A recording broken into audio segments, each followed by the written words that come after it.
আসসালামু আলাইকুম। সংবাদে আপনাদের সবাইকে স্বাগত জানাচ্ছি। আমি ফিরোজ তোহা। শুরুতেই সংবাদ শিরোনাম। বাংলাদেশের সর্বশেষ গুরুত্বপূর্ণ আপডেট সংবাদে আপনাকে স্বাগত। শুরুতে সংবাদ শিরোনাম, পরে বিস্তারিত। প্রথমে জানাবো, শুল্ক ইস্যুতে যুক্তরাষ্ট্রের সবুজ সংকেত পেয়েছে বাংলাদেশ। আলহামদুলিল্লাহ। যুক্তরাষ্ট্রের সঙ্গে শুল্ক ইস্যুতে তৃতীয় দফার আলোচনার প্রথম দিনেই বৈঠক নিয়ে আশাবাদী বাংলাদেশ। যেখানে ধারণা ছিল বাংলাদেশের শুল্ক কমানোর বিষয়ে ওয়াশিংটন বাংলাদেশ দূতাবাসের সংশ্লিষ্ট কর্মকর্তারা চ্যানেল 24-কে এমন তথ্য নিশ্চিত করেছে। ওয়াশিংটনের বাংলাদেশ দূতাবাসের কর্মকর্তারা জানিয়েছেন, বৈঠকে দেশটির বাণিজ্য প্রতিনিধি ইউএসটিআর এর কাছে বাণিজ্য ঘাটতি কমাতে বাংলাদেশের গৃহীত পদক্ষেপ তুলে ধরা হয়েছে, যাতে প্রতিনিধিদের খানিকটা আশ্বস্ত মনে হয়েছে। তবে পরবর্তী 2 দিন বৈঠকের বিষয়টি চূড়ান্ত করা হবে। এরপর জানাবো, ভারতকে 25% শুল্কের হুমকি ট্রাম্পের। আলহামদুলিল্লাহ। মার্কিন প্রেসিডেন্ট ডোনাল্ড ট্রাম্প ভারতকে সতর্ক করে বলেছে, দীর্ঘদিন ধরে পরীক্ষিত বাণিজ্য চুক্তি সম্পন্ন না হলে ভারতের উপর তারা 25% শুল্ক আরোপ করবে। আজ ট্রাম্প এই তথ্য নিশ্চিত করেছে। সংবাদ মাধ্যম বিবিসির প্রতিবেদন থেকে এই তথ্য নিশ্চিত করা হয়েছে।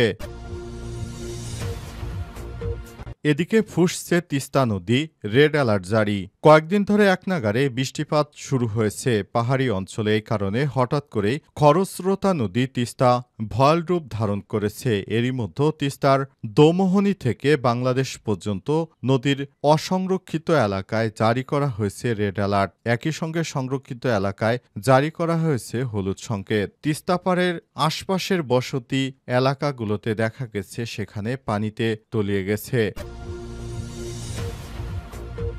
এদিকে নারায়ণগঞ্জে বিএনপির অফিসের ভাড়া চায় দোকান মালিককে পিটে হত্যা।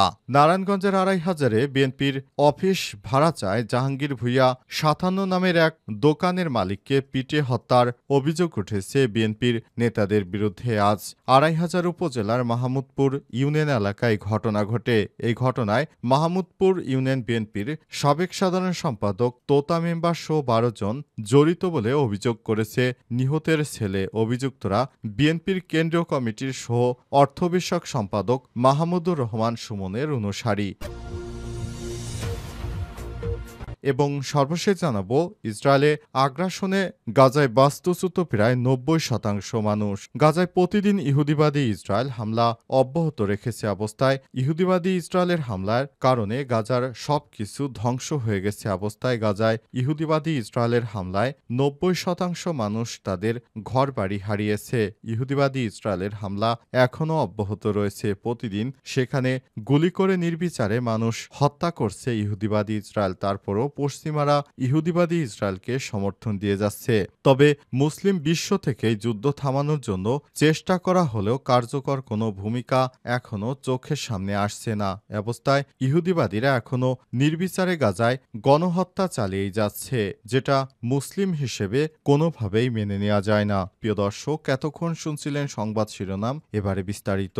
তবে তার আগে বন্ধুরা, অনুরোধ থাকবে সংবাদটিতে একটি লাইক দিন। এই চ্যানেলে আপনি নতুন হয়ে থাকলে আমাদের সংবাদটি দেখতে দেখতে চ্যানেলটি সাবস্ক্রাইব করে রাখুন। কমেন্ট করে বন্ধুরা আপনার মূল্যবান মতামত জানিয়ে দিন আপনি বিশ্বের কোন দেশ থেকে বা বাংলাদেশের কোন স্থান থেকে আমাদের সংবাদটি দেখছেন এবং শুনছেন। আর বন্ধুরা, সংবাদটি আপনার সোশ্যাল মিডিয়া ফেসবুকে শেয়ার করে বন্ধুদেরও দেখার সুযোগ করে দিন। এবারে বিস্তারিত।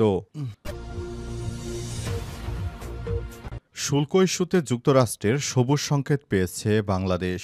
যুক্তরাষ্ট্রের সঙ্গে শুল্ক ইস্যুতে তৃতীয় দফার আলোচনার প্রথম দিনে বৈঠক নিয়ে আশাবাদী বাংলাদেশ। যেখানে ধারণা মিলেছে বাংলাদেশের শুল্ক কমানোর বিষয়ে ওয়াশিংটনের বাংলাদেশ দূতাবাসের সংশ্লিষ্ট কর্মকর্তারা চ্যানেল 12-কে এমন তথ্য নিশ্চিত করেছে। ওয়াশিংটন বাংলাদেশ দূতাবাসের কর্মকর্তারা জানিয়েছেন, বৈঠকে দেশটির বাণিজ্য প্রতিনিধি ইউএসটিআর এর কাছে বাণিজ্য ঘাটতি কমাতে বাংলাদেশের গৃহীত পদক্ষেপ তুলে ধরা হয়েছে, যাতে প্রতিনিধিদের খানিকটা আশ্বস্ত মনে হয়েছে। তবে পরবর্তী 2 দিন বৈঠকের বিষয়টি চূড়ান্ত হতে পারে। আজ যুক্তরাষ্ট্রের ওয়াশিংটন ডিসিতে স্থানীয় সময় দুপুর 12টার পর এই বৈঠক শুরু হয়েছে, যা চলে বিকাল 5:30 পর্যন্ত। 3 দিনের এই আলোচনায় বৃহস্পতিবার 31শে জুলাই শেষ হওয়ার কথা রয়েছে। আজ দ্বিতীয় দিনের মতো আলোচনা চলছে। আলোচনায় বাংলাদেশের প্রতিনিধি দলের নেতৃত্ব দিচ্ছেন বাণিজ্য প্রতিষ্ঠান উপদেষ্টা শেখ বশির উদ্দিন। সেই সঙ্গে বৈঠকে আরও রয়েছেন জাতীয় নিরাপত্তা উপদেষ্টা সহ আরও বেশ কয়েকজন গুরুত্বপূর্ণ ব্যক্তিত্ব, যারা অন্তর্বর্তীকালীন সরকারের প্রধান উপদেষ্টা প্রফেসর ড মোহাম্মদ ইউনূসের সঙ্গে খুবই আন্তরিক এমন ব্যক্তিদেরকেই পাঠানো হয়েছে, যারা যুক্তরাষ্ট্রে বর্তমান অবস্থান করছে। তারা যুক্তরাষ্ট্রের বাণিজ্য প্রতিনিধি USTR এর সঙ্গে এই বৈঠক করছেন। তারা চাইছে বাংলাদেশ যেন সবথেকে কম শুল্ক নিয়ে আসতে পারে। এটা বাংলাদেশের জন্য এক বড় বিজয় অর্জিত হবে। অন্তর্বর্তীকালীন সরকারের প্রধান উপদেষ্টা প্রফেসর ড মোহাম্মদ ইউনূস তিনি একজন আন্তর্জাতিক খ্যাতিসম্পন্ন ব্যক্তি। এ কারণে হয়তো তিনি শুল্কের পরিমাণ কিছুটা কমাতে পারবেন, এমনটাই আশা প্রকাশ করা যাচ্ছে। তবে শেষ পর্যন্ত দেখা যাক বিষয়টি নিয়ে কি হয়। এখনো সে বিষয়ে 100% মতামত দেয়া যাচ্ছে না, কারণ এখনো যেহেতু আলোচনা চলছে।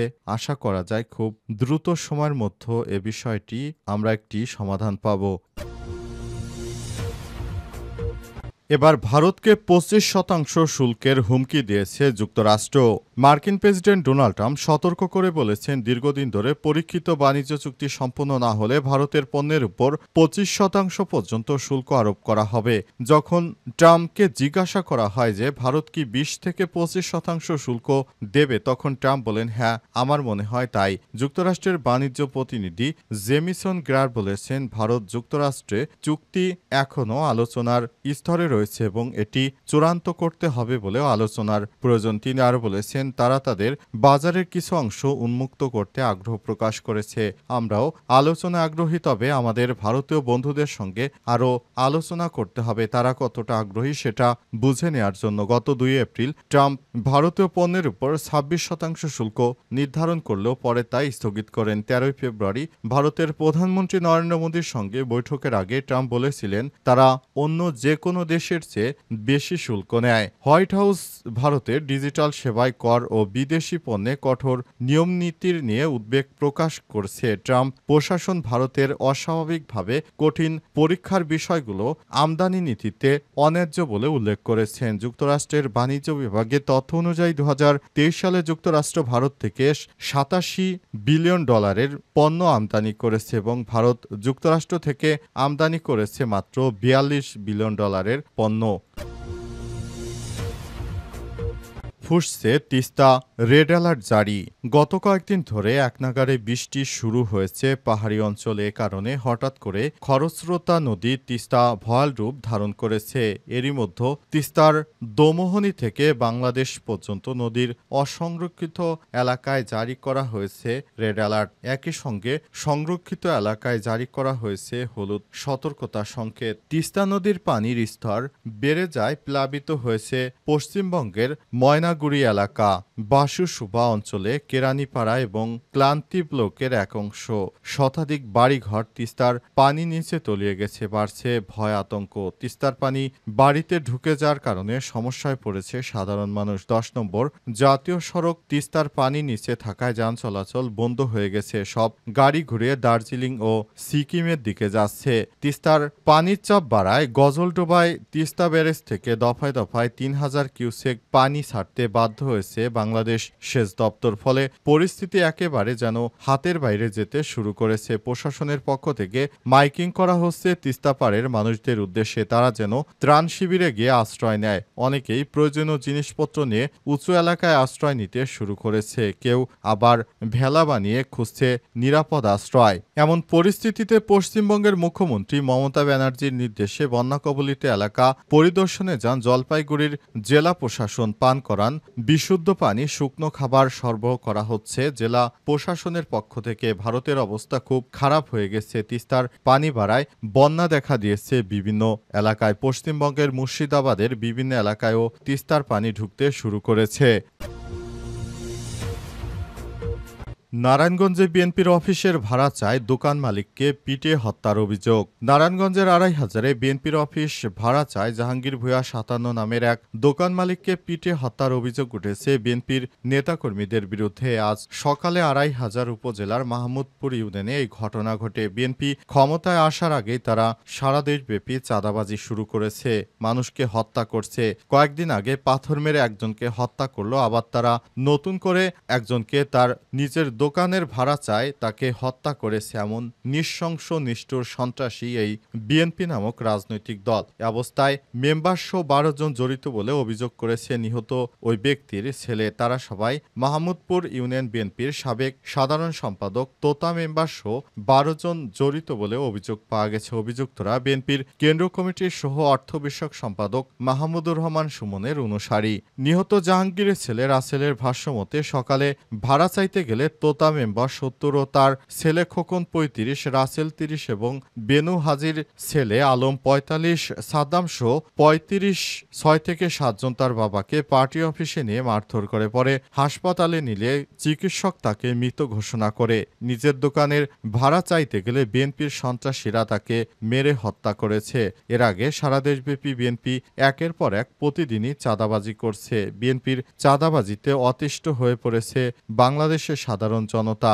সবাই বিএনপিকে রুখে দিতে চায়। আগামী নির্বাচনে সবাই বিএনপিকে রুখে দেওয়ার ঘোষণা দিয়েছে। বিএনপির হাইকমান্ড বিদেশে থেকে দেশকে পরিচালনা করতে সম্পূর্ণ ব্যর্থ হচ্ছে। প্রতিদিন বিএনপির হাতে মারা যাচ্ছে অসংখ্য মানুষ। তাদের চাঁদাবাজিতে অতিষ্ঠ হয়ে উঠেছে সারা দেশব্যাপী সব স্তরের লোকজন। এখন সময় এসেছে বিএনপিকে বয়কটের।